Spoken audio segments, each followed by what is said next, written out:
Sometimes the worst decisions turn out to be the best. Sometimes a man's last dollar becomes his greatest fortune. Caleb Vance was down to his final $500 when his ex-wife cornered him in town, demanding every cent.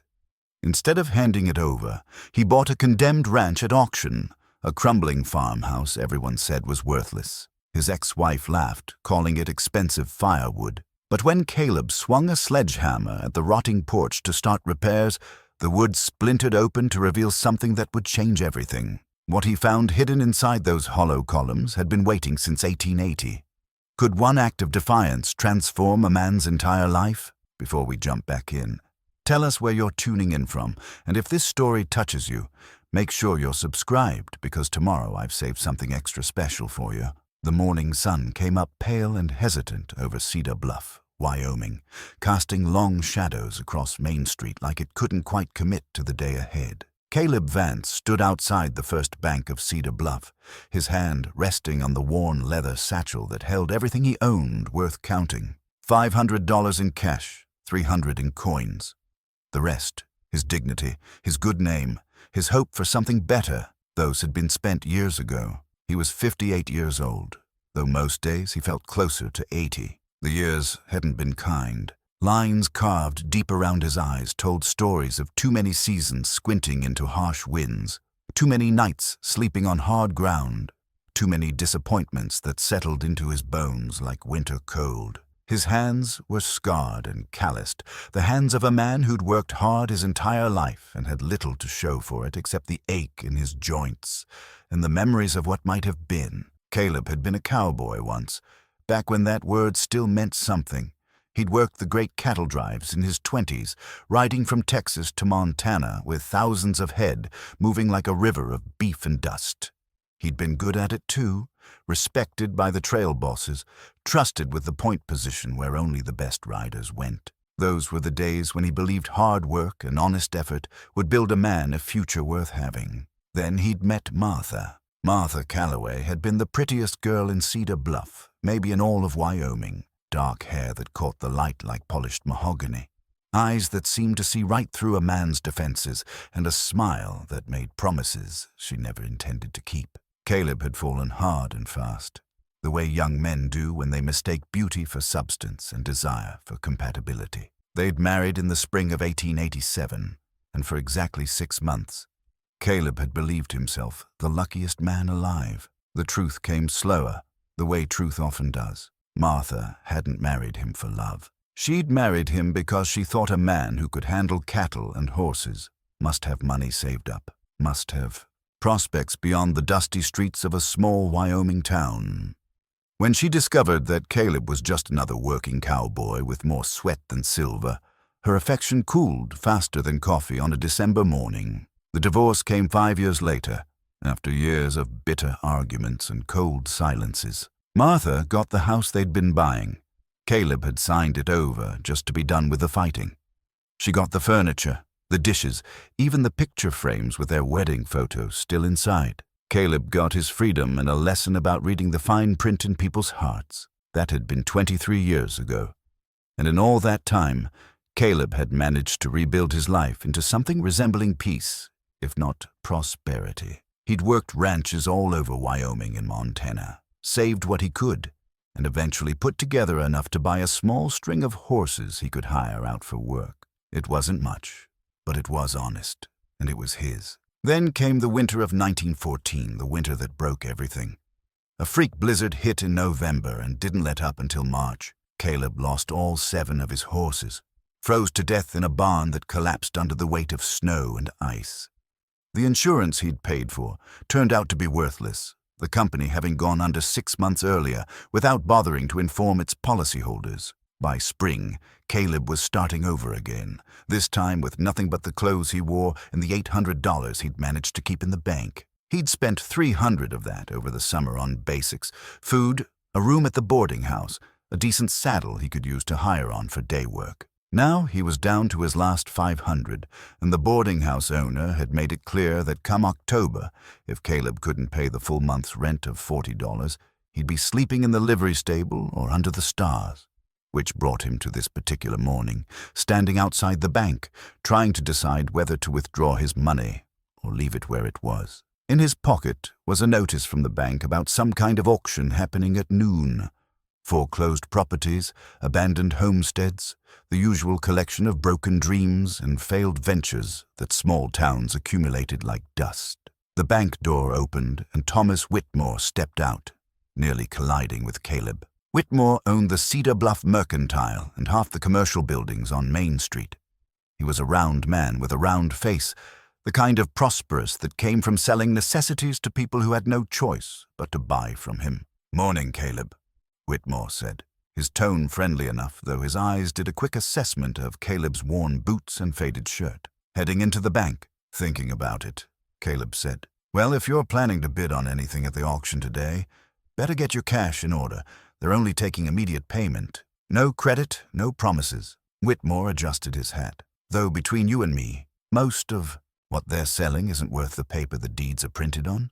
Bank's just trying to clear the books before the end of the year." "What kind of properties?" "Oh, the usual. Old Henderson place out past Willow Creek. Been empty since he died 2 years ago. The Morrison Ranch, though, that's going to go for more than most folks around here can afford. And that wreck of a homestead they're calling Crow's Nest. That's the condemned one.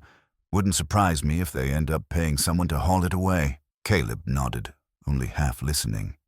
He was watching a figure approach from down the street, a woman in a blue dress that looked expensive, her hair styled in the fashion of women who had time and money to worry about such things. Even from a distance, he recognized the walk, the way she held her head slightly tilted, as if the world existed primarily for her evaluation. "Martha, I should get going," Whitmore said, following Caleb's gaze and understanding immediately. "Good luck today, Caleb, with whatever you decide to do." Caleb barely heard him leave.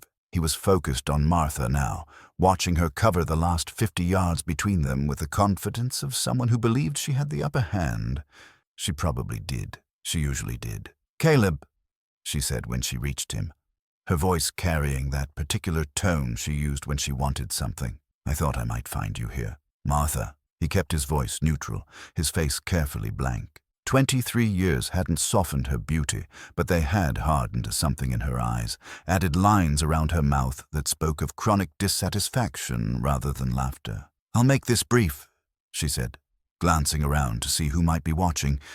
"I'm sure you remember our settlement agreement. I remember signing over everything I own to you." "Yes, not everything. There was a clause about future support if my circumstances changed. And they have changed, Caleb. The hotel where I've been living is raising its rates. I need assistance." She said it matter-of-factly, as if requesting help with carrying groceries rather than demanding money from a man she divorced more than 2 decades ago. Caleb felt something cold settle in his chest. "Martha, I'm not asking for much. $500 would cover 6 months at the new rate. Surely after all these years, you've managed to save at least that much. That's all I have." "Perfect. Then you can help me without any hardship." She smiled, and it was the smile that had convinced him to marry her all those years ago. Beautiful and empty and dangerous. "I've already spoken to Judge Morrison. He agrees that the settlement terms are binding. You can either give me the money voluntarily, or we can go back to court and let them take it from you, along with the legal fees." Caleb looked at her for a long moment, seeing not the girl he'd married but the woman she'd become, someone who viewed other people as resources to be extracted rather than human beings to be respected. He thought about all the years he'd worked, all the setbacks he'd endured, all the times he'd started over when it would have been easier to quit. And here was Martha, who'd taken everything once before, coming back for the rest. Something shifted in him then, something that had been dormant for a very long time. It wasn't anger exactly, though anger was part of it. It was more like a sudden clarity, a realization that he'd spent most of his adult life accommodating other people's wants and needs, while his own had gone permanently unfulfilled. "I'll tell you what, Martha," he said slowly. "I'll think about it.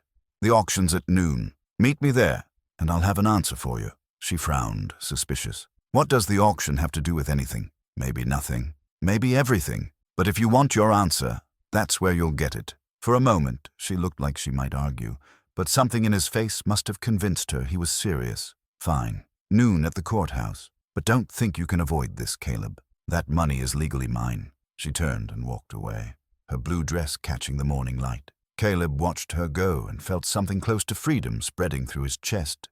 He didn't know what he was going to do yet, but he knew one thing with absolute certainty. Martha wasn't getting his last $500. Not today, not ever. He went into the bank, withdrew his money, and spent the next 2 hours walking the streets of Cedar Bluff, thinking about choices and consequences, and what a man did when he reached the point where he had nothing left to lose. By the time noon rolled around and the auction began, Caleb Vance had made a decision that would change everything. The Cedar Bluff courthouse sat at the end of Main Street like a tired sentinel, its white paint peeling in places, its steps worn smooth by decades of people coming to settle disputes and conduct business. By the time Caleb arrived, a crowd of maybe 40 people had gathered on the front lawn, talking in small groups while they waited for the auction to begin. Caleb spotted Martha immediately. She stood near the front, talking to Judge Morrison's wife, her posture radiating confidence. She glanced up as Caleb approached, her expression expectant. He ignored her and found a spot toward the back of the crowd, next to old Ben Parker, who ran the feed store. "Didn't figure you for a bidder today," Ben said, nodding hello. "Just curious," Caleb replied. At exactly noon, County Clerk Harold Stevens climbed onto a wooden platform that had been set up for the occasion. He was a thin man with spectacles and a nervous habit of clearing his throat before speaking. In his hands, he held a ledger and a wooden gavel that looked older than the courthouse itself. "Ladies and gentlemen," Stevens began, "welcome to the Cedar Bluff County Quarterly Property Auction. Today, we have 7 properties available for immediate purchase. All sales are final. Payment must be rendered in full immediately following successful bid. No exceptions." He cleared his throat. "Let's begin with parcel number 1. The Henderson Homestead, 40 acres with a 2-room cabin, located 8 miles north of town on Willow Creek." The bidding was lackluster. The Henderson place had been empty for 2 years, and everyone knew the cabin's roof had collapsed last winter. It finally went to a rancher from the next county over for $200, probably buying it just for the water rights to the creek. The Morrison Ranch came next, and the bidding was more spirited. It was a real property, 300 acres with good grazing and a solid house. The price climbed steadily. 800, 900, 1,200. Caleb watched Martha watching the bidding, her face showing nothing. When it sold for 1,400 to a cattle broker from Cheyenne, she didn't even blink. They worked through 4 more properties: a commercial lot on Main Street, a small house that needed repairs, a strip of land near the railroad that might be valuable someday. With each property sold, Caleb felt the cash in his pocket growing heavier, more significant. $500, his entire safety net.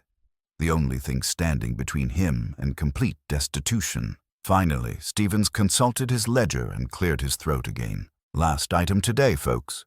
Parcel number 7, the property known locally as Crow's Nest, 120 acres with structures, located 12 miles west of town off the old territorial road." He paused.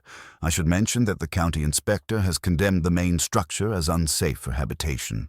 Property is being sold is for land value only." A ripple of laughter went through the crowd. Everyone in Cedar Bluff knew about Crow's Nest. It had been built by Silas Blackwood back in the 1870s, a strange hermit who'd made money somehow, no one quite knew how, and then spent his final years alone in that house, trusting no one. He died in 1910, and in the 4 years since, the property had fallen into severe disrepair. The windows were gone, the roof sagged dangerously, and the porch looked ready to collapse under its own weight. "We'll start the bidding at $50, Stevens announced. Silence. No one raised a hand. $50 for 120 acres. Stevens tried again. "Come now, folks. Even as timber value. This is worth something." More silence. Someone in the crowd muttered something about not wanting to pay for the privilege of hauling away trash, and a few people chuckled. Caleb felt Martha's eyes on him. He glanced over and saw her watching him with that calculating expression he remembered from their marriage. The look she got when she was working through a problem and getting close to a solution she didn't like. $25. Stevens said, his voice carrying a hint of desperation. 25 for 120 acres. In that moment, watching Martha watch him, Caleb understood something fundamental. If he gave her his $500, she would take it and come back for more. She would always come back for more. There would always be another expense, another need, another legal maneuver to extract whatever he managed to scrape together. He could work himself into the grave and it would never be enough, because Martha didn't want his money. She wanted his defeat. He could give her the money and spend the rest of his life working for someone else, living in rented rooms, always one disaster away from having nothing. Or he could do something different. $500, Caleb said, his voice carrying across the suddenly quiet crowd. Every head turned to look at him. Harold Stevens actually dropped his gavel, fumbling to catch it before it hit the platform. Judge Morrison's wife gasped audibly. Ben Parker beside him whispered, "Lord above, Caleb, what are you doing?" But Caleb was watching Martha, and the expression on her face made everything worth it. Shock, then understanding, then fury, all of it flashing across her features in the space of 3 heartbeats. "Did I hear $500? Stevens managed, finding his voice again. "You did," Caleb confirmed. Martha pushed through the crowd toward him, her face flushed. "Caleb, don't be ridiculous. That property isn't worth $50, much less $500. Then I guess I'm making a bad investment." Caleb said calmly, "You can't do this. That's my money. It's my money, Martha. It's been my money for 23 years, and I'm spending it on property." Stevens cleared his throat loudly. "I have a bid of $500 for parcel 7. Do I hear any other bids?" He waited exactly 3 seconds. Hearing none, parcel 7 is sold to Mr. Caleb Vance for $500. "Sir, please come forward to complete the transaction." The crowd parted as Caleb walked to the platform, very aware of Martha following behind him, her voice low and fierce. "You just bought a pile of firewood, you stupid, stubborn fool. That house is going to collapse on you, and then what will you have? Nothing. Just like you've always had nothing." Caleb reached the platform and pulled out his cash. He counted it carefully, $500 exactly, and handed it to Harold Stevens. In return, Stevens gave him a deed, an official-looking document with the county seal and a description of the property boundaries. The paper felt old and slightly brittle, but the ink was clear enough. "Congratulations on your purchase, Mr. Vance," Stevens said formally, though his eyes suggested he thought Caleb had lost his mind. Caleb folded the deed carefully and put it in his pocket. He turned to face Martha, who stood 3 feet away, her hands clenched into fists at her sides. "That money was supposed to support me," she said, her voice shaking with rage. "You just threw it away out of spite." "No," Caleb said quietly. "I just bought myself a piece of ground. Maybe it's worthless. Maybe it'll fall down tomorrow, but it's mine, Martha. For the first time in a very long time, I own something that nobody can take away from me." "You're going to regret this," she hissed. "Maybe," Caleb acknowledged. "But at least it'll be my regret. My choice, not yours." He walked away from her, through the crowd that parted again, people staring at him like he'd just done something either very brave or very insane. Ben Parker caught his arm as he passed. "You need any help out there?" Ben asked. "Moving your things? Looking the place over?" "I appreciate it, Ben, but I think I need to face this one alone." He walked back to the boarding house, packed his few belongings into a canvas bag, settled his account with the owner, and by 2 o'clock that afternoon was riding a borrowed horse west on the old territorial road, the deed to Crow's Nest in his pocket, and absolutely no idea what he'd just done to his life. The only thing he knew for certain was that he'd rather own a condemned shack than hand another dollar to Martha Vance. Everything else he'd figure out as he went. The old territorial road hadn't been properly maintained in years. What had once been a main route west was now little more than 2 faint tracks through sagebrush and prairie grass, marked here and there by weathered posts that the wind had tilted at odd angles. Caleb rode slowly, letting the borrowed horse pick its way across the uneven ground, and tried not to think too hard about what he'd just done. $500, his entire reserve, gone in a moment of defiance. The sun was dropping toward the western horizon when he spotted the property. It sat in a shallow valley where 3 hills came together, creating a natural shelter from the worst of the winter winds. Someone, presumably Silas Blackwood, had chosen the location well. There was a creek running along the northern boundary, still flowing despite the late season, and stands of cottonwood trees that would provide shade in summer. But the house. Caleb brought the horse to a stop about 50 yards out and just stared. Martha had called it expensive firewood, and she hadn't been far wrong. The structure had been a decent-sized farmhouse once, maybe 40 feet long and 20 wide, built in the simple rectangular style common to homesteaders in the 1870s. But 4 years of neglect had done what 4 decades of weather had only threatened. The roof sagged in the middle like a swayback horse. The windows were completely gone, leaving dark, empty rectangles that made the house look like a skull staring back at him. The front porch tilted dangerously to one side, supported by 4 thick columns that somehow still held, despite looking like they'd rot through if you breathed on them too hard. The outbuildings weren't much better. A barn that had lost most of its roof. A chicken coop that had collapsed entirely. A well with a wooden cover that looked solid enough, at least from this distance. Caleb dismounted slowly, his joints protesting after the long ride. He tied the horse to what remained of a hitching post and approached the house on foot, each step feeling like it took him further from any reasonable course of action and deeper into pure foolishness. The porch steps creaked alarmingly when he tested them with his weight. The third step broke through completely, old wood crumbling like stale bread. Caleb stepped over it carefully and made it to the porch itself, which groaned but held. Through the open doorway, he could see the interior, bare floors covered in debris, walls stained with water damage, a stone fireplace that looked intact but was probably full of animal nests. He pulled the deed from his pocket and unfolded it, reading the property description again in the fading light. 120 acres, buildings and improvements, water rights to the unnamed creek. It was all his. Every rotted board, every broken window, every square foot of this disaster was legally and irrevocably his property. A laugh bubbled up in his chest, surprising him. It wasn't a happy laugh exactly, but it wasn't entirely bitter either. It was the laugh of a man who'd just jumped off a cliff and hadn't hit the ground yet. That strange moment between the decision and the consequence, where anything seemed possible. He walked around the entire house slowly, taking inventory. The back wall was in slightly better shape than the front. The stone foundation looked solid.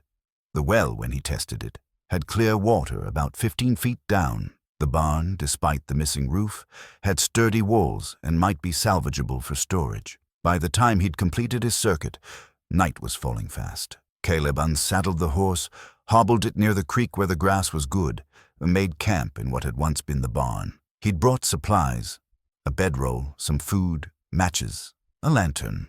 He built a small fire in a cleared space, ate some jerky and hardtack, and sat staring at the flames while darkness settled over Crow's Nest. His father had been a homesteader, back before the big cattle companies bought up all the good land. Caleb remembered watching him work from sunrise to sunset, breaking ground that had never known a plow, hauling stones for fences, cutting timber for buildings. His father had believed in the land the way other men believed in God.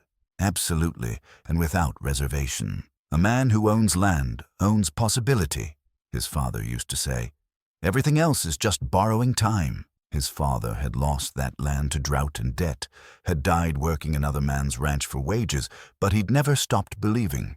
Never stopped thinking that somewhere out there was a piece of ground with his name on it. Caleb pulled the deed out again, holding it close to the firelight. His name was on this ground now. Caleb Vance, owner of 120 acres of possibility or catastrophe. He wasn't sure which yet.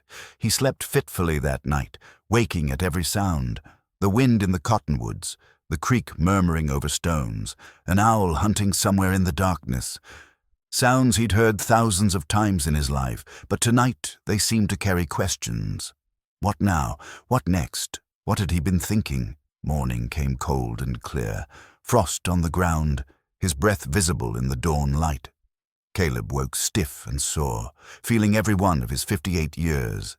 He built up the fire, made coffee in a battered tin pot, and tried to form some kind of plan. The house was the obvious problem. He couldn't live in it as it was. The roof would come down in the first serious snow, but maybe he could make one room livable.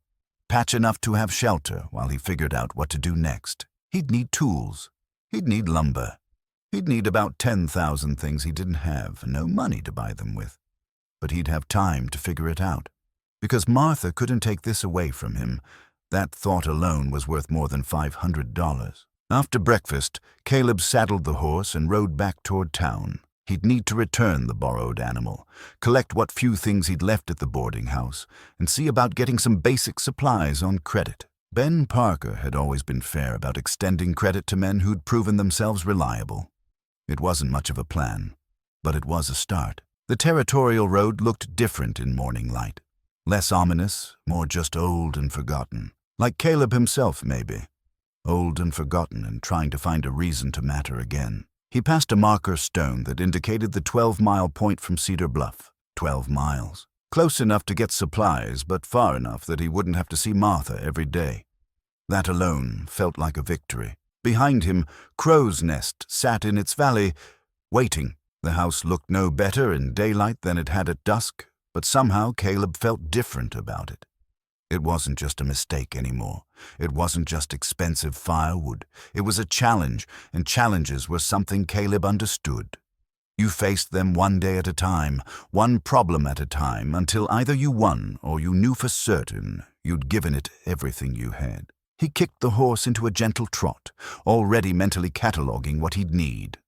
Hammer, nails, saw, rope, tar paper for the roof. Maybe he could salvage lumber from the collapsed outbuildings. Maybe he could. The possibilities began to multiply, and for the first time since Martha had cornered him outside the bank, Caleb felt something other than resignation. He felt something that might have been hope, or might have just been stubbornness. With Caleb Vance, those two things had always been hard to tell apart. Cedar Bluff looked different to Caleb when he rode in late that morning.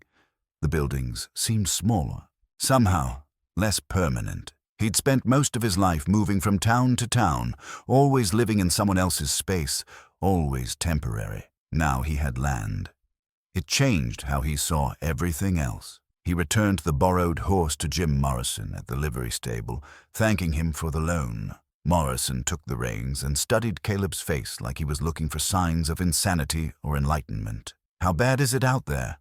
Morrison asked. "Bad enough," Caleb admitted. "But standing, you really going to try fixing that place up?" "I really am." Morrison shook his head slowly. "Well, I'll say this for you. You've got sand. Most men your age would be looking for easy chairs and quiet corners. You're taking on a project that would test a man half your years." "Maybe that's the point," Caleb said. "At my age, you either keep moving or you start dying. I'd rather keep moving." He walked to Ben Parker's feed store, the bell above the door jangling as he entered. The familiar smell of grain and leather and tobacco hit him, a smell he'd known all his life, comforting in its constancy. Ben was behind the counter, weighing out seed for a farmer Caleb didn't recognize. When the customer left, Ben turned to Caleb with a raised eyebrow. "So, you still a property owner this morning, or did common sense catch up with you overnight?" "Still an owner," Caleb said.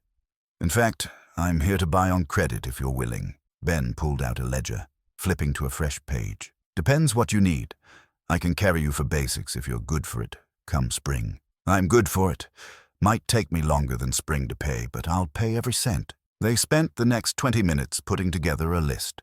Nails, hammer, saw, rope, a small amount of lumber for essential repairs, tar paper, a tarp for temporary shelter. Ben kept a running total, his pencil scratching across the ledger paper. When they finished, the total came to $87. "I can give you $50 worth today," Ben said. "The rest you'll need to wait on. I can't extend more than that without risking my own situation." "50's enough to start," Caleb agreed. "I appreciate it, Ben. You'll pay me back in labor if it comes to it. I can always use help moving freight." Ben started pulling items from the shelves behind him, stacking them on the counter. "Word's already spread about what you did yesterday. You're either the bravest man in Cedar Bluff or the most foolish." "Probably foolish," Caleb said. "But it's done now. Martha came by earlier, asking about you." Ben kept his voice neutral. "Wanted to know if you'd been in, if I knew what your plans were." "What did you tell her?" "Told her I mind my own business and suggested she do the same." Ben wrapped the tools in canvas. "She's not taking this well, Caleb. Whatever satisfaction you got from yesterday, it came at the cost of making a permanent enemy. We've been enemies for 20 years, Ben. Yesterday just made it official." The door jangled again, and Thomas Whitmore came in, stopping short when he saw Caleb. "Heard you were back in town. How's your new estate?" There was no mockery in his voice, just genuine curiosity, but Caleb heard the subtext anyway. Everyone wanted to know if he regretted it yet. "Needs work," Caleb said simply. "Most things worth having do." Whitmore nodded to Ben. "Put together a care package for Mr. Vance, would you? Coffee, beans, flour, bacon, basic supplies. Put it on my account." Caleb straightened. "That's not necessary. It's necessary," Whitmore interrupted. "Man's got to eat while he's working. Consider it a housewarming gift." He extended his hand. "Welcome to property ownership, Caleb. However it turns out, you took a stand. That counts for something in my book." They shook hands, and Caleb felt something unfamiliar. Community support. Not charity, not pity, but respect from one property owner to another. It made the last day's decision feel slightly less insane. He loaded his supplies onto a rented wagon, added the food stores from Whitmore, and was preparing to leave when he saw Martha coming down the boardwalk toward him. She'd seen him too, and there was no avoiding her without making a scene. "Caleb," she said, stopping a few feet away. In daylight, she looked older than she had yesterday, the strain of anger showing in the lines around her mouth. "I've spoken to Judge Morrison. He says there's no legal recourse to reverse the transaction." "I figured as much. So you're really going through with this? Living in that wreck?" She gestured at the wagon loaded with supplies. "Trying to rebuild something that should have been torn down years ago?" "Yes. Why?" The question came out sharper than she probably intended. Genuine confusion mixing with the anger. "Why throw everything away just to spite me?" Caleb looked at her for a long moment, trying to find words for something he barely understood himself. "It's not spite, Martha. It's choice. All my life, I've made the safe decision, the reasonable decision. I worked for other men, lived in other men's buildings, saved money in other men's banks. And where did it get me? To 58 years old, with nothing I could call my own except the clothes I wear." He gestured at the wagon. "That property might be worthless. Probably is worthless. But it's mine. For once in my life, I own something that nobody can take away. Not you, not the bank, not bad luck. That's worth $500 to me." "You could have helped me," she said quietly. "I spent 5 years trying to help you, Martha. It was never enough then. It wouldn't have been enough now." He climbed onto the wagon seat. "I hope you find what you're looking for. I truly do, but you won't find it in my pocket anymore." He clicked to the horse, and the wagon rolled forward. Martha stood watching him go, and for just a moment, Caleb saw something in her face that might have been regret, or might have just been frustration at losing an easy mark. The ride back to Crow's Nest took 3 hours. The wagon was slower than a saddle horse, and Caleb had to pick his way carefully over the rough road. But the supplies rattled behind him, proof of forward momentum, and the afternoon sun was warm on his shoulders. By the time he spotted his property in the distance, Caleb had made his peace with whatever came next. He pulled the wagon up near the house and began unloading. Every tool he set down, every board he stacked, felt like a small act of defiance against the life he'd been living. He'd been treading water for decades. Now he was either going to swim or sink, but at least he'd do it on his own terms. The sun was setting when he finished unloading. Caleb stood in front of the sagging porch, a sledgehammer in his hands, the heaviest tool Ben had included in the supplies, and studied the structure. The porch had to come down. It was too dangerous to leave standing, and he couldn't fix it without understanding what was underneath. He raised the sledgehammer, feeling the weight of it, feeling the weight of the decision behind it. One swing, and he'd be committed. One swing, and there'd be no pretending this was reversible. Caleb swung the hammer hard into the nearest porch column, right at shoulder height. The wood splintered and cracked, and his new life began. The sledgehammer hit the porch column with a solid crack, and the wood gave way easier than Caleb had expected. The outer layer splintered, revealing... Caleb stopped mid-swing, frowning. The column wasn't solid wood. It was hollow. He set the sledgehammer down and examined the damage more closely. The column had been built in sections, a thick outer shell of timber encasing an interior space about 6 inches square. Through the hole he'd just made, he could see something inside. Not empty space, but some kind of material wrapped in oilcloth. Caleb's heart began to beat faster, though he couldn't have said why. He picked up the sledgehammer again and struck the column lower down, then again higher up. The wood came away in chunks, old but still solid enough to require real force.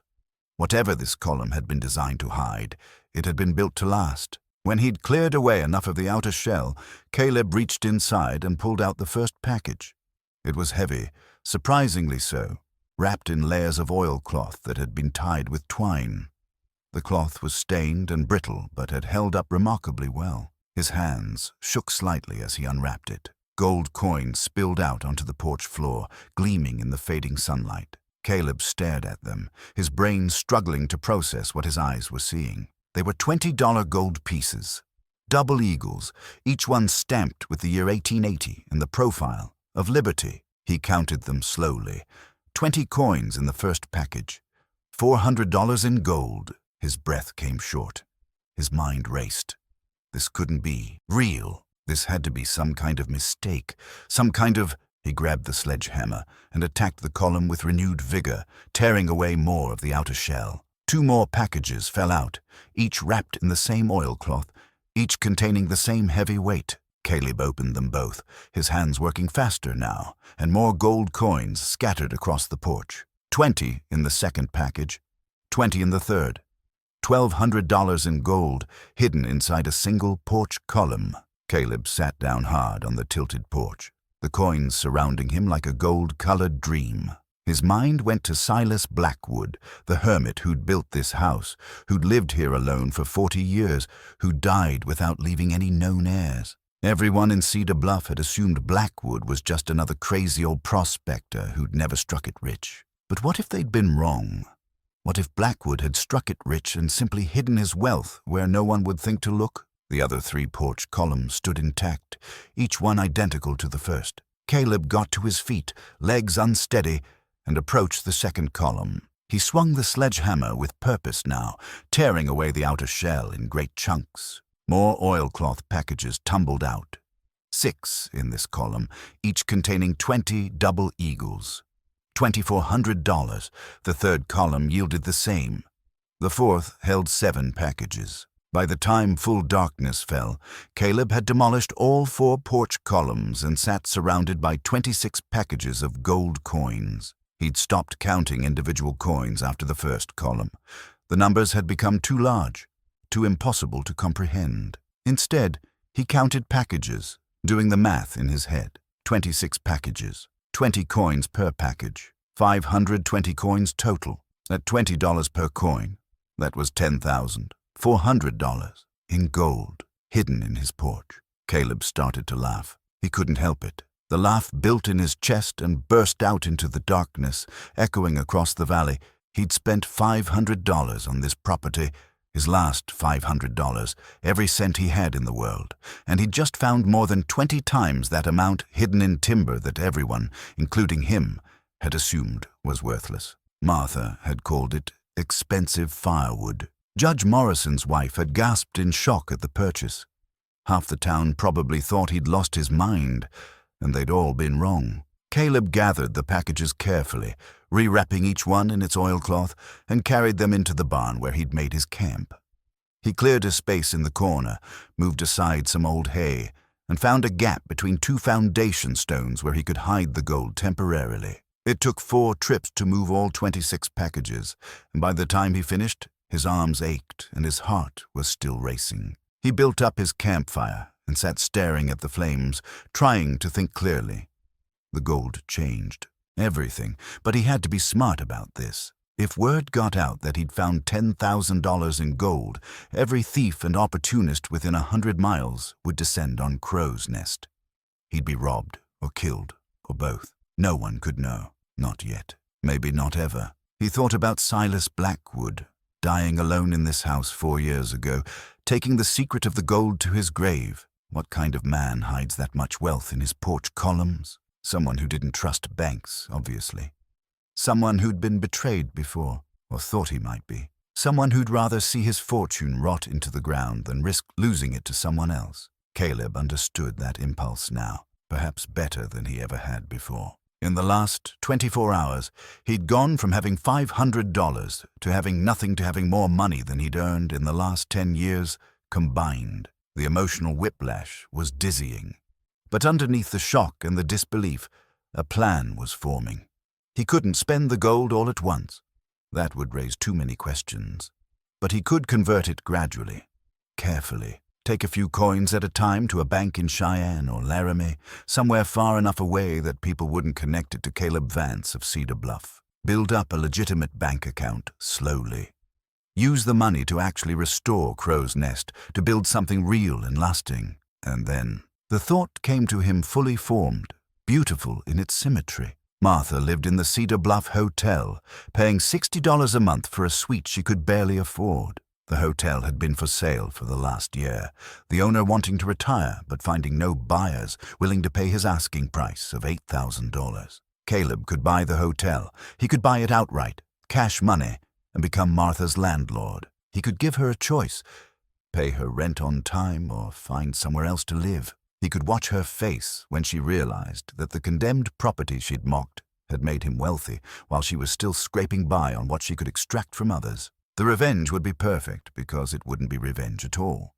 It would just be business, clean, legal, and absolutely devastating. Caleb lay down on his bedroll, staring up at the barn's damaged roof where stars showed through the gaps. Somewhere out there, Martha was probably in a hotel room, celebrating her narrow escape from having to live without his $500. She had no idea that her mockery and her greed had just cost her everything. Sleep came slowly. And when it did, Caleb dreamed of gold coins falling like rain, covering Cedar Bluff in a glittering flood that lifted him up while everyone else scrambled to stay afloat. It wasn't a kind dream, but kindness was something he'd given up on when he swung that sledgehammer into the first column. Tomorrow would bring new challenges, but tonight, for the first time in longer than he could remember, Caleb Vance went to sleep, feeling like a rich man. Morning came gray and cold, a bank of clouds moving in from the west promising rain or early snow.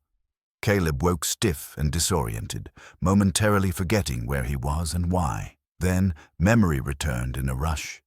The auction, the sledgehammer, the gold coins spilling out across the porch. He sat up quickly, his heart hammering. Had it been real, or had exhaustion and stress created an elaborate dream? He scrambled to the corner of the barn where he'd hidden the packages, moving aside the hay and pulling out one of the oilcloth bundles. His hands trembled as he unwrapped it. 20 gold double eagles gleamed in the dim morning light, solid and heavy and undeniably real. Caleb exhaled slowly, letting the reality settle over him. He was holding $400 in his hands. Behind him, hidden in the barn wall, were 25 more packages just like this one. He hadn't dreamed it. He was, by any reasonable measure, a wealthy man. The question was what to do about it. He rewrapped the coins carefully and tucked the package back into its hiding place. Then he took just one coin, a single double eagle, and slipped it into his pocket. If he was going to make plans, he needed to verify that the gold was genuine and could actually be converted to usable currency. After a quick breakfast of coffee and hardtack, Caleb hitched the rented wagon and headed back towards Cedar Bluff. The ride gave him time to think, to process what had happened. Silas Blackwood had been dead for 4 years. Whatever wealth he'd accumulated, he'd left no will, no heirs, no instructions. The property had gone to the county for unpaid taxes, and the county had sold it at auction, which meant the gold was legally Caleb's. He hadn't stolen it, hadn't cheated anyone. He'd simply bought a piece of property and discovered what came with it, like finding a jar of coins buried in a backyard or a lost painting in an attic. Finders keepers, as the saying went. But that didn't make it feel any less surreal. He passed 2 riders heading west, ranch hands he recognized, but whose names he didn't know. They nodded in greeting, and Caleb nodded back, very aware of the single gold coin in his pocket that weighed more than all their combined weekly wages. In Cedar Bluff, he returned the wagon to Morrison's livery and paid the rental fee, $2 that left him with exactly 17 cents to his name in actual cash. The irony wasn't lost on him. Wealthiest man in town, and he couldn't buy a meal without converting some of his hidden gold first. He walked to the First Bank of Cedar Bluff and found the manager, Albert Sutton, in his office reviewing ledgers. Sutton was a careful man in his 50s, precise in his speech and conservative in his lending.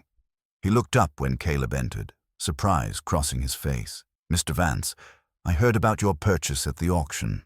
Quite the bold move." "It's been educational," Caleb said carefully. "I have a question about currency exchange." "Oh?" Sutton set down his pen, giving Caleb his full attention. "If a man had some old gold coins, double eagles, say from the 1880s, would they still have value? Could they be exchanged for currency or deposited?" Sutton's expression sharpened with interest. "Absolutely. Gold is gold, regardless of the minting date. In fact, older coins sometimes carry a premium for collectors. Where would this hypothetical man have acquired such coins?" "Family inheritance," Caleb said smoothly.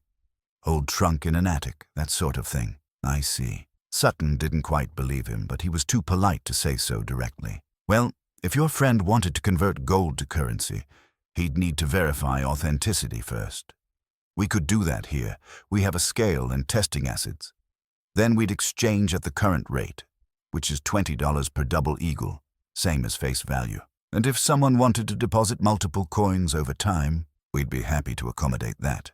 Though I'd recommend spreading such transactions across multiple institutions if the amounts are significant. Diversification protects against bank failures." Sutton leaned back in his chair. "Is your friend thinking of making a deposit soon?" Caleb pulled the single double eagle from his pocket and set it on the desk. "I'd like to verify this one, if you don't mind." Sutton's eyebrows rose, but he picked up the coin with professional composure and examined it closely. He pulled out a jeweler's loupe, studying the details, then retrieved a small set of scales from a drawer. The coin weighed exactly as it should. He made a tiny scratch on the edge, so small Caleb could barely see it, and applied a drop of acid. The gold didn't react. "Genuine," Sutton declared. 1880 mintage, excellent condition. This is worth exactly $20, plus perhaps $1 or $2 to the right collector. "I'd like to deposit it," Caleb said. "Open an account, of course." Sutton pulled out the necessary forms. "We'll need some basic information. Current address, employment." "Crow's Nest. That's the property I bought yesterday. And I'm self-employed as a property owner now, I suppose." Something flickered in Sutton's eyes. Recognition. Calculation. He was putting pieces together, and Caleb could almost see the thoughts forming. Man buys condemned property for $500. Shows up the next day with gold coins from the 1880s. The timing was suspicious, but not necessarily illegal. "Very well," Sutton said, filling out the forms. "I'll credit $20 to your new account. Will there be additional deposits in the future?" "Possibly. Small amounts as I find them." "Understood." Sutton completed the paperwork and handed Caleb a receipt. "Welcome to the First Bank of Cedar Bluff, Mr. Vance. I trust this will be the beginning of a profitable relationship." Caleb left the bank with his receipt and a strange feeling in his chest. Relief mixed with anxiety. The gold was real. It could be converted. But he'd just revealed to the bank manager that he had access to old gold coins, and Sutton was smart enough to wonder where they'd come from.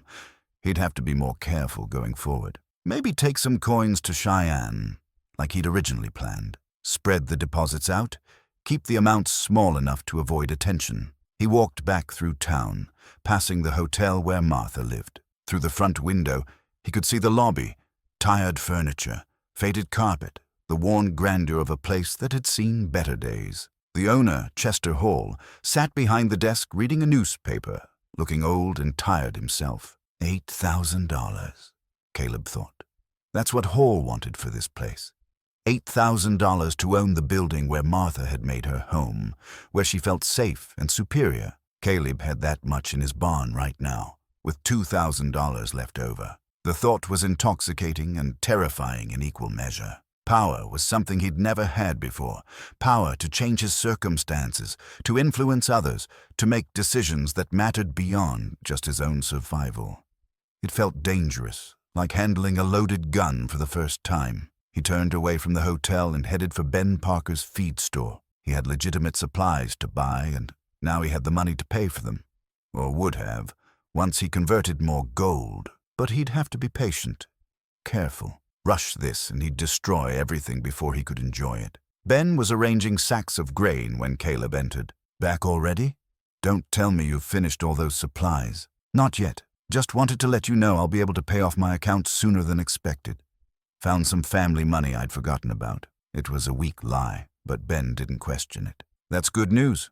Always nice when unexpected fortune comes along. It is, Caleb agreed. Though it comes with its own complications. Doesn't everything? Ben said philosophically. Money solves some problems and creates others. The trick is making sure the problems it creates are better than the ones it solves. Caleb thought about that as he walked back to where he'd left Morrison's borrowed horse. Better problems. That was one way to think about sudden wealth. He'd traded the problem of poverty for the problem of keeping a secret, of managing something valuable, of deciding what kind of man he wanted to be now that he had choices. The ride back to Crow's Nest gave him more time to think. By the time he arrived, the clouds had opened up and rain was falling steadily, turning the valley into a gray watercolor painting. Caleb sat in the barn, listening to rain drum on what remained of the roof, and thought about foundations. The house needed one, a new foundation to replace whatever had rotted away over the years. His life needed one too. He'd been drifting for so long, building on sand, never quite stable. Now he had a chance to build on bedrock, to create something solid that would last. But first, he had to decide what kind of building he wanted to construct. The gold gave him resources. The question was what he'd build with them. The rain continued through the afternoon and into the evening, a steady drumming that turned the ground around Crow's Nest into mud. Caleb spent the time sorting through the debris inside the house, looking for anything salvageable and trying to determine the extent of the repairs needed. The interior was worse than the exterior. Water damage everywhere, floorboards rotted through in places, and evidence of animals having nested in nearly every room. In what had once been the main bedroom, Caleb found a trunk pushed against the far wall, hidden under a pile of collapsed plaster and broken lath. The trunk was old, heavy oak with iron bands, and remarkably intact despite the decay around it. He dragged it clear of the debris and tried the latch. Locked. He went back to the barn for tools and returned with a crowbar. The lock was old, but solid, and it took several minutes of prying before the hasp broke free. Caleb lifted the lid slowly, half expecting more gold, half expecting nothing but moth-eaten clothes. What he found was paper. Hundreds of pages, all carefully organized in bound journals and loose sheaves tied with string. Caleb lifted out the top journal and opened it. The handwriting was precise, methodical. The ink faded, but still legible. At the top of the first page was written, "Personal account of Silas Blackwood, begun January 1870. Caleb sat on the floor, his back against the wall, and began to read. The journals told a story he hadn't expected. Silas Blackwood hadn't been a prospector or a hermit by choice. He'd been a banker in San Francisco, a respectable man with a wife and 2 children. In 1869, he'd discovered that his partner, a man named James Dalton, had been embezzling from their clients, using the bank's resources to fund railway speculation that had gone disastrously wrong. Blackwood had tried to make it right. He'd used his own savings to cover the losses, had confronted Dalton, had threatened to go to the authorities. In response, Dalton had framed Blackwood for the embezzlement, producing forged documents that made it look like Blackwood had been the criminal all along. The scandal destroyed everything. Blackwood's reputation, his marriage, his life in San Francisco. Rather than face trial for crimes he hadn't committed, he'd fled with what remained of his personal wealth, approximately $12,000 in gold, his life savings combined with what he'd managed to withdraw from the bank before Dalton could seize it. He'd come to Wyoming territory to disappear, buying land under a different name, building a house far from anyone who might recognize him. The journals documented his transformation from respected banker to isolated hermit, page after page of bitterness and paranoia. He Wrote about hiding his gold because he couldn't trust banks anymore, couldn't trust people, couldn't trust anything except the security of his own hands and his own hiding places. But the twist came in a later journal, dated 1908, 2 years before Blackwood's death. "Today I received a letter," Blackwood had written. "After all these years, the truth has finally emerged. James Dalton is dead, died in a railway accident in 1905. With his death, his personal effects were examined, and among them were documents proving his guilt in the San Francisco banking scandal of 1869. The Bank Commission has issued a formal apology. They want me to return to San Francisco to clear my name officially, to reclaim my position in society." Caleb read faster, turning pages, following the story. "I find that I cannot go back. Too much time has passed. My wife is dead, my children grown and convinced of my guilt. What would I return to? The life I had is gone, and I am not the man I was. The gold remains hidden. If I die before reclaiming it, then perhaps someone worthier will find it someday. Someone who needs a second chance more than I need vindication." The final journal entry was dated November 1910, just weeks before Blackwood's death. "I am old and sick and ready to leave this world. I think often of the man I was before the scandal, before the running, before the years of isolation. I wonder if he would recognize what I have become. But I have learned something in these 40 years alone. Wealth means nothing without trust, and trust is the hardest thing to rebuild once broken. To whoever finds this account, use the gold I've hidden well. Use it to build something real, something honest. Do not make my mistake of trusting only yourself. Trust is the foundation of everything worthwhile, and I forgot that too late." Caleb closed the journal slowly, his hands shaking slightly. Silas Blackwood hadn't been a crazy hermit. He'd been a broken man, destroyed by betrayal, spending 40 years in exile for crimes he hadn't committed. The gold wasn't stolen wealth, it was Blackwood's legitimate fortune, hidden because he'd learned the hard way that trusting institutions could destroy you. But there was more in the trunk. Beneath the journals, Caleb found a leather portfolio containing official documents, letters from the San Francisco Bank Commission dated 1908, confirming Dalton's guilt and apologizing for the false accusations against Blackwood. A deed to property in San Francisco, still in Blackwood's original name, Richard Whitfield, a will, unsigned, leaving everything to the person who has the courage to start over where I failed. And at the very bottom, a letter sealed with wax, addressed simply, "To the new owner of this property." Caleb broke the seal and unfolded the letter. The handwriting was shakier than in the journals, written by a man whose health was failing. "If you are reading this, then you have found my home and perhaps my gold. You likely paid very little for this property, as it has fallen into disrepair, and I am certainly dead. Consider this a gift from one man to another, with one condition.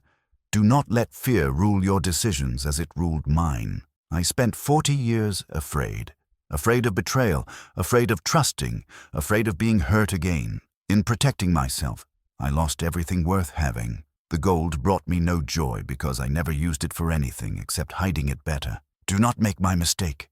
Use the wealth I leave behind to build something. Trust someone. Take a risk. Live the life I was too frightened to live." Caleb sat in the ruined bedroom, surrounded by Blackwood's journals and letters, and felt the weight of the dead man's story settling over him like a coat. He'd thought finding the gold made him lucky, but luck was just opportunity, and what he did with it would determine whether Blackwood's sacrifice had meant anything. He thought about his plan to buy the hotel, to become Martha's landlord, to get revenge for every slight and disappointment. It was exactly the kind of isolated, fearful thinking that had destroyed Blackwood's life. Use wealth to protect yourself, to control others, to make sure you could never be hurt again. Blackwood's final words echoed in his mind. Do not let fear rule your decisions. The rain had stopped. Through the broken window, Caleb could see evening sun breaking through the clouds, casting long golden rays across the valley. The light hit the destroyed porch where he'd found the gold, illuminating the splintered columns and scattered debris. He gathered the journals carefully, along with the legal documents and Blackwood's final letter. These were part of the property now, part of what he'd bought for $500. The story of a man who'd lost everything and spent 40 years too afraid to try rebuilding. Caleb understood that story intimately because it was almost his own. He'd spent the last 23 years protecting himself, keeping his head down, avoiding risks. And where had it gotten him? To 58 years old with nothing but resentment and $500. The gold gave him a chance to be different. Not to be safe, but to be brave. Not to control others, but to trust them. Not to get revenge, but to build something that would outlast his own pain. It was a terrifying thought, and it went against every instinct he'd developed over decades of disappointment. But Silas Blackwood had left him more than gold. He'd left him a choice, repeat the same mistakes or risk something different. Caleb looked at the broken house around him, at the journals in his hands, at the valley spreading out in the evening light. Everything was broken here. Everything needed rebuilding. But maybe that was the point. You couldn't build something new on top of something old without tearing down what didn't work first. He thought about the hotel, about Martha, about revenge. Those thoughts felt small now, petty, like spending a fortune on the locks for doors that no longer needed protecting. What if he used the gold for something bigger, something that would have made Blackwood proud, that would justify the lonely man's faith in human nature? The idea was forming, uncertain but growing stronger. It would require trusting people. It would require risk. It would require becoming someone different than who he'd been. But then again, he'd already become someone different the moment he swung that sledgehammer into the porch column. The question was whether he had the courage to keep changing. Over the next 3 weeks, Caleb made 7 trips to Cheyenne. Each time he brought a few gold coins, never more than 5, never to the same bank twice. He opened accounts at 3 different institutions, spreading the wealth carefully. By the end of the 3rd week, he had nearly $3,000 in legitimate, accessible funds. The transformation of Crow's Nest began in earnest. Caleb hired Sam Fletcher, a carpenter from Cedar Bluff who'd fallen on hard times. Fletcher was in his 40s, skilled with his hands, but had been drinking too much since his wife died.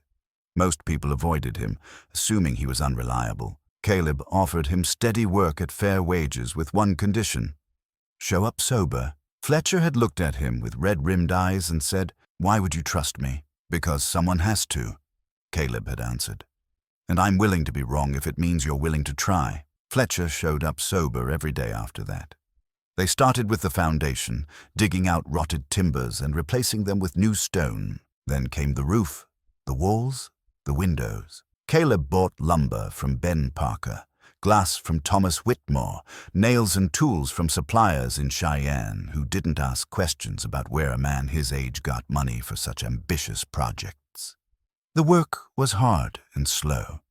Caleb's hands developed new calluses over old scars, and he went to sleep each night bone-tired but satisfied. He was building something real, something that would last beyond his own life. The house rose from ruin day by day, room by room, nail by nail. Ben Parker came out to visit after the first week, bringing supplies and curiosity. He walked around the property, examining the new foundation, the stacked lumber, the organized work site. Fletcher was up on scaffolding, replacing roof boards while Caleb steadied the ladder. "This is impressive work," Ben said when Caleb climbed down. "Must be costing you a small fortune." "I'm managing," Caleb said carefully. "That family money you mentioned finding must have been a substantial inheritance." "Substantial enough." Ben studied him for a long moment. "Folks in town are wondering. Martha's been asking questions. She seems to think you pulled off some kind of confidence scheme. I bought property at a public auction and started fixing it up. There's no scheme. I know that. But Martha doesn't want to." "Know that. She wants you to fail, Caleb. She's invested in you being the man who made a terrible decision out of spite. You succeeding makes her look foolish. That's not my problem anymore." "Maybe not, but she's making it everyone else's problem. She's been to Judge Morrison twice, trying to find some legal angle to challenge the sale. She's talking to anyone who'll listen about how suspicious your sudden wealth is." Ben paused. "I'm not telling you this to worry you. I'm telling you because you should know what's being said." After Ben left, Caleb sat on the partially rebuilt porch and thought about Martha. He'd been avoiding thinking about her, focusing on the work, on the physical labor that kept his mind occupied. But she wasn't going to disappear just because he wanted her to. That evening, he took Blackwood's journals out and read through them again, paying special attention to the passages about trust and fear. Blackwood had spent 40 years running from his problems, hiding from consequences, protecting himself from phantom threats.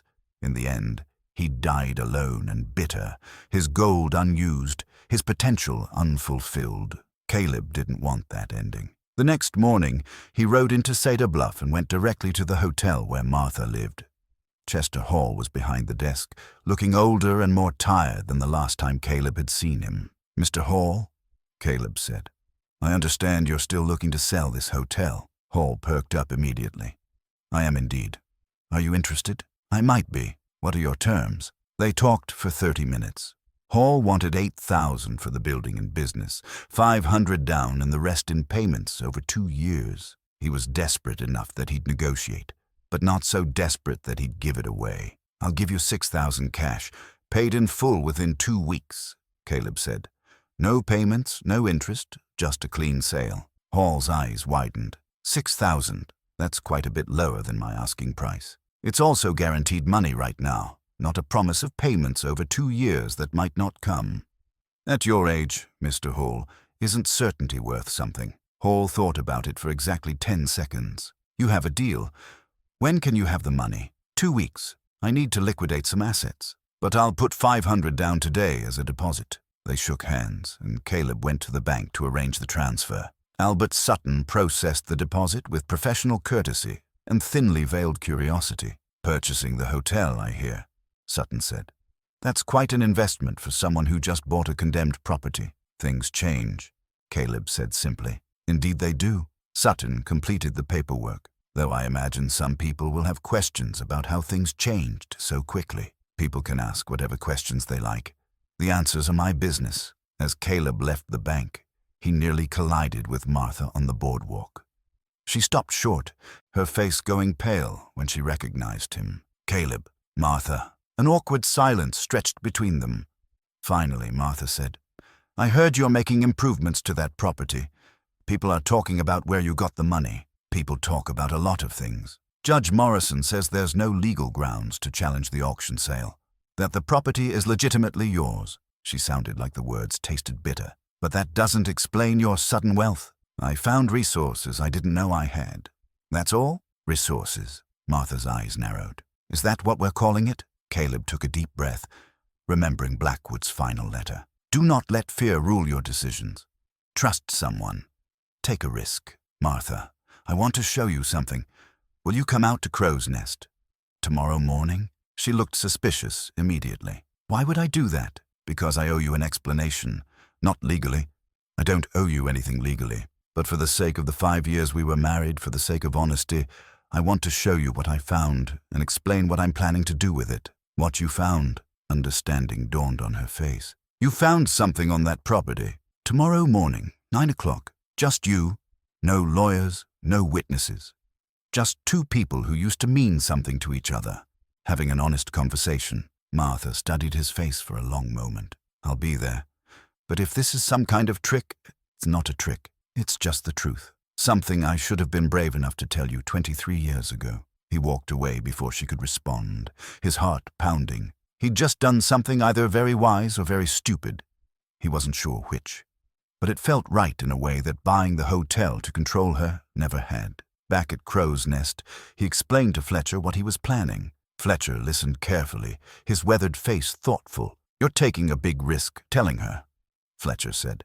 "She could cause you all kinds of trouble." "She could, but keeping secrets and protecting myself, that's what destroyed Silas Blackwood. I won't let it destroy me. What if she tries to claim the gold, says it should have been disclosed in the auction? Then I'll fight her legally, and I'll probably win.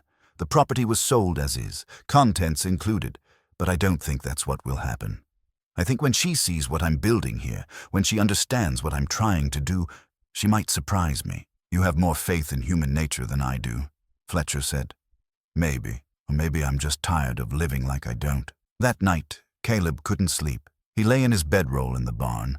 The house still wasn't livable despite the progress. and stared at the ceiling. Tomorrow would determine a lot. If Martha reacted badly, if she went to the authorities, if she tried to cause legal trouble, it could undermine everything he was building.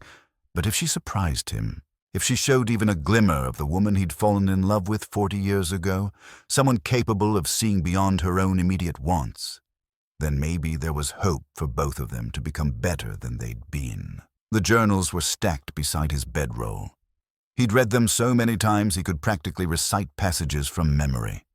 Blackwood's words about trust and fear and courage had become a kind of scripture for him, a guide for how to live differently than he had before. Trust is the foundation of everything worthwhile. Caleb repeated the phrase like a prayer. Tomorrow he'd find out if he'd learned the lesson well enough, or if he was just a foolish old man making the same mistakes in a different way. Either way, he wouldn't know until he tried. Dawn came slowly, the sun taking its time climbing over the eastern hills. Caleb made coffee, worked on the house until 8:30, then washed up and changed into clean clothes. At exactly 9 o'clock, he heard a wagon approaching along the territorial road. Martha had come. He walked out to meet her, his heart steady now, his mind clear. Whatever happened next would happen, but at least he'd chosen it consciously, chosen to trust instead of fear, to risk instead of protect. That alone made him different than the man he'd been a month ago. That alone made Silas Blackwood's sacrifice worth something. Martha climbed down from the wagon slowly, her eyes taking in the transformed property. The new roof gleamed in the morning sun. Fresh lumber framed what would become new windows. The foundation stones were solid and level. Even in its partially completed state, Crow's Nest looked nothing like the wreck she'd mocked 4 weeks ago. "You've been busy," she said, her voice carefully neutral. "Come inside," Caleb said. "There's something I need to show you." He led her through what would become the main room, stepping carefully around tools and materials. The interior was still rough, bare studs where walls would go, exposed beams overhead. But the bones of a good house were visible. Martha followed silently, her expensive dress looking out of place among the sawdust and construction debris. In the back bedroom, Caleb had set up a simple table and 2 chairs. On the table sat Blackwood's trunk, open to reveal the journals and documents inside. "Sit down," Caleb said, pulling out a chair for her. Martha sat, suspicion written clearly on her face. "What is this, Caleb?" He sat across from her and picked up the first journal. This belonged to Silas Blackwood, the man who built this house. He died 4 years ago, and everyone in Cedar Bluff assumed he was just another crazy hermit.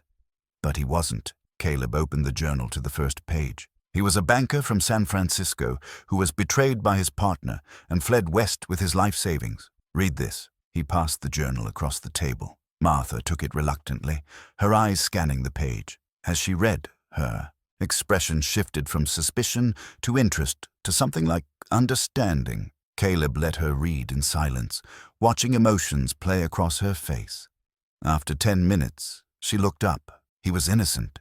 He spent 40 years in exile for something he didn't do. Yes.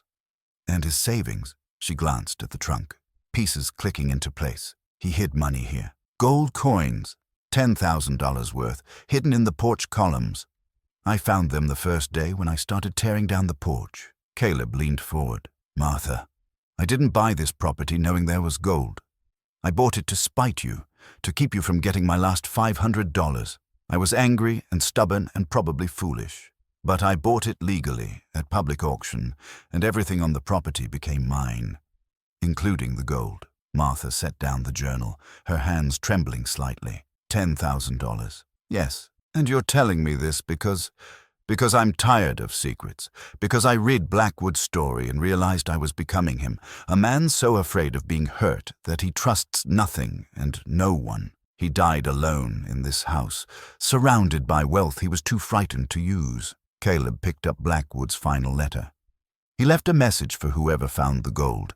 He said, "Don't make his mistake. Don't let fear rule your decisions. Trust someone. Take a risk." He handed her the letter. Martha read it slowly, her lips moving slightly as she absorbed the words.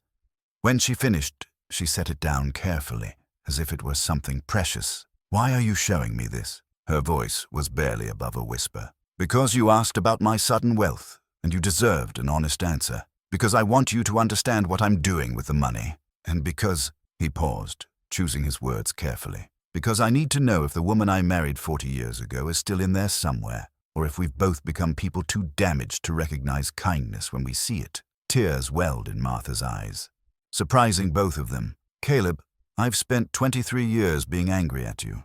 Angry that you couldn't give me the life I wanted. Angry that you weren't someone different. Angry at myself for choosing you and then resenting the choice. She wiped at her eyes impatiently. When you bought this property, instead of giving me that money, I was furious, but I was also relieved, because it meant I could stop pretending I was the victim of your failure and admit I failed too. Caleb sat back, surprised. This wasn't the Martha he'd been expecting. I heard you were buying the hotel, she continued. I assumed you were doing it to become my landlord, to get some kind of revenge. Chester told me this morning you offered him $6,000 cash. I was going to buy it for that reason, Caleb admitted.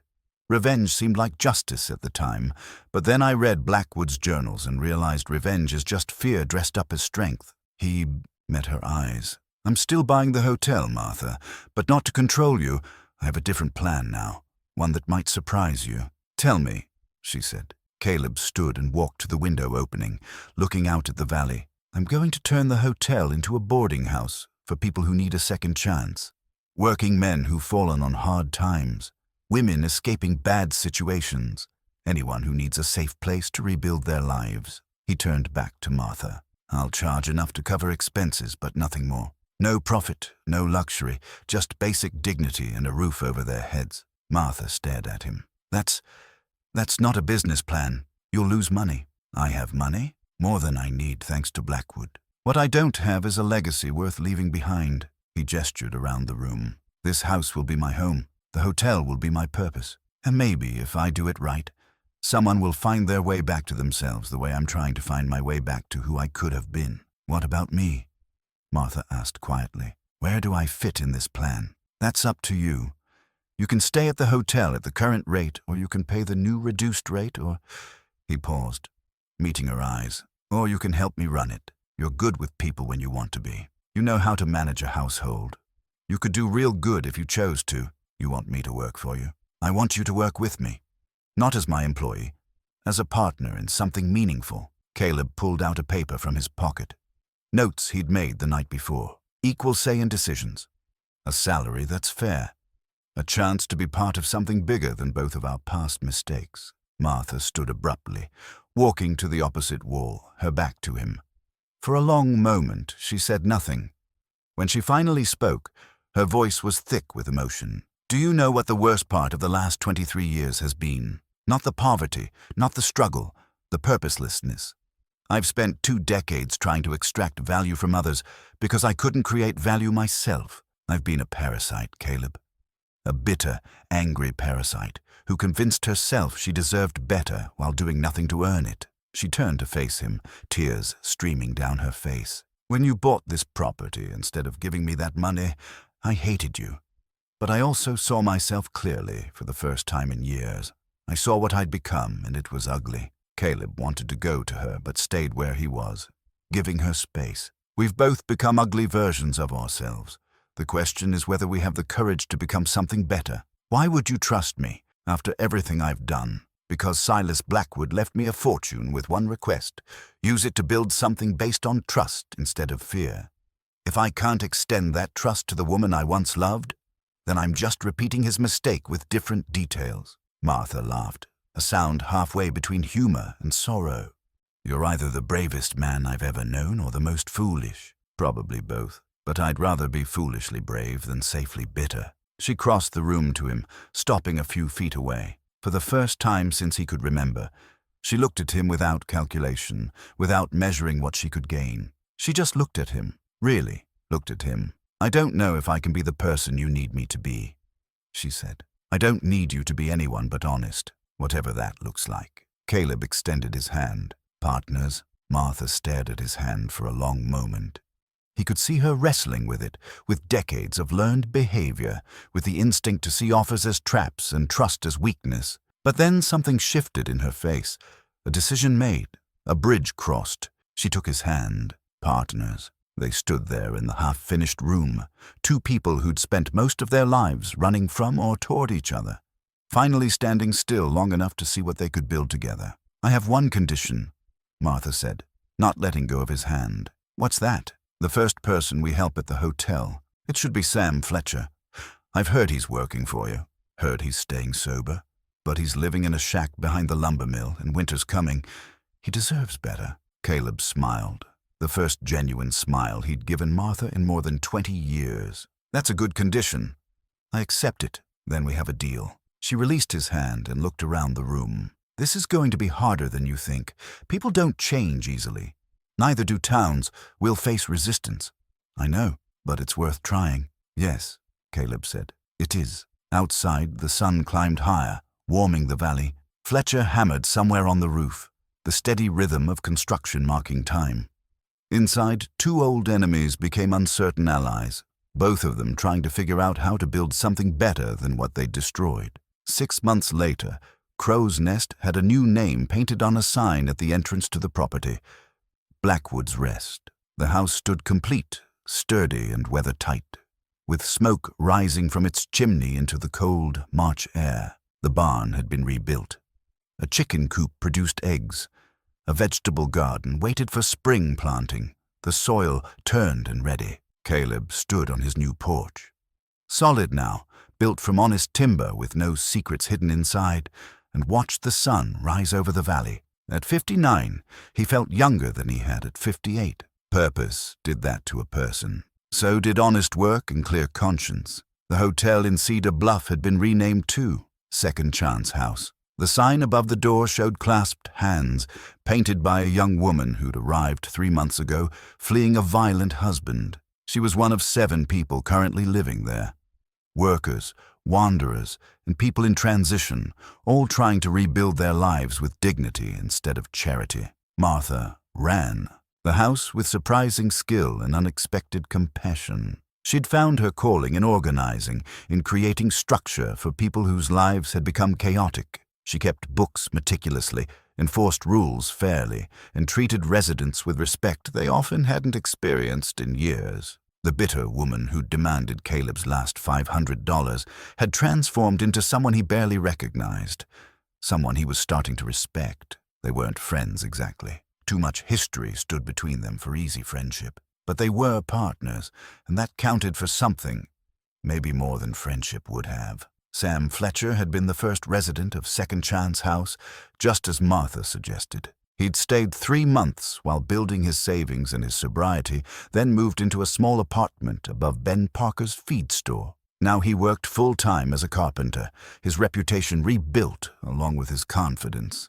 He still stopped by Crow's Nest twice a week, helping with maintenance and sharing coffee on the porch. "You gave me a chance when nobody else would," Fletcher had said once.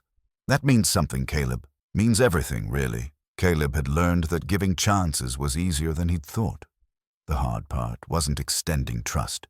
It was dealing with his own fear that trust would be betrayed. But Blackwood's journals had taught him that betrayal was less dangerous than isolation, that being hurt was less tragic than never risking anything worth losing. Not everyone who came through Second Chance House succeeded. 2 residents had left in the night without paying, taking whatever they could carry. 1 man had returned to drinking despite Martha's patient counsel. But more had succeeded than failed, and the successes made the failures bearable. Ben Parker had been right. People in town did talk. Some called Caleb foolish for giving away his wealth. Others whispered that he must have stolen the gold, that no honest man came into money that easily. But enough people supported the effort that Second Chance House stayed full.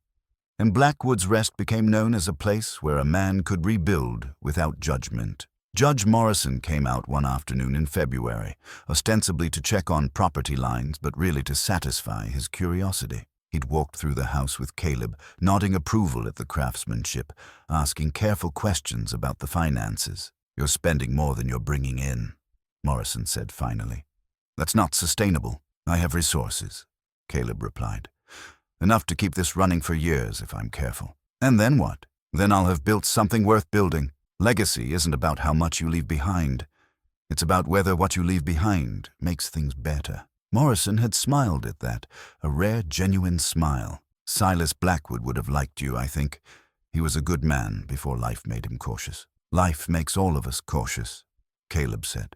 The trick is knowing when caution becomes cowardice. Now, standing on his porch in the early morning light, Caleb thought about that conversation. 6 months ago, he'd been prepared to spend his last $500 on spite. Now he'd spent nearly all of Blackwood's gold on purpose, and he felt wealthier than he ever had when the coins sat hidden in his barn. He heard a wagon approaching and recognized Martha's rig. She'd taken to visiting once a week, bringing news from town and discussing the house business. She pulled up to the porch and climbed down, looking tired but satisfied. "We're full again," she said without preamble. "Young couple with a baby, fleeing debt collectors in Cheyenne. They need 3 months to get stable. We'll make room," Caleb said. "We always do." Martha climbed the porch steps and accepted the coffee Caleb offered.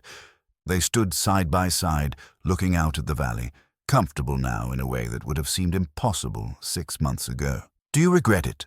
Martha asked suddenly. "Spending the gold on this instead of keeping it for yourself?" Caleb thought about the question seriously.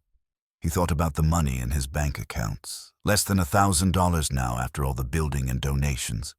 He thought about the people who'd passed through Second Chance House, the ones who'd found their footing and moved on to better lives. He thought about Sam Fletcher hammering on somebody's roof in town, sober and employed. He thought about the woman who'd painted the sign, now working as an apprentice to an artist in Laramie. "Not for a second," he said. "Blackwood spent 40 years protecting his gold and died alone with all of it intact. I'd rather die broke having actually used it for something." "We won't let you die broke," Martha said with a slight smile. "I've been saving from my salary. When your gold runs out, I'll have enough to keep the house running for another year at least." Caleb looked at her, genuinely surprised. "You've been saving. Someone has to be practical. And besides," she paused, seeming to struggle with the words, "this matters, Caleb. What we're building here matters more than I thought anything could.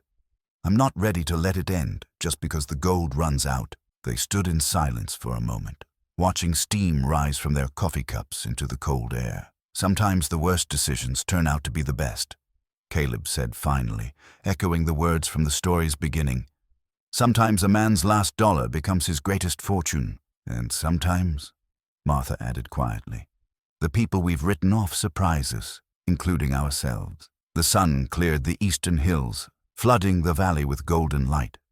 In Cedar Bluff, Second Chance House was waking up, people starting their days with hope instead of desperation. At Blackwood's Rest, a man who'd been prepared to die bitter had found purpose instead. The gold was almost gone, but the fortune remained. That was the real treasure Silas Blackwood had hidden.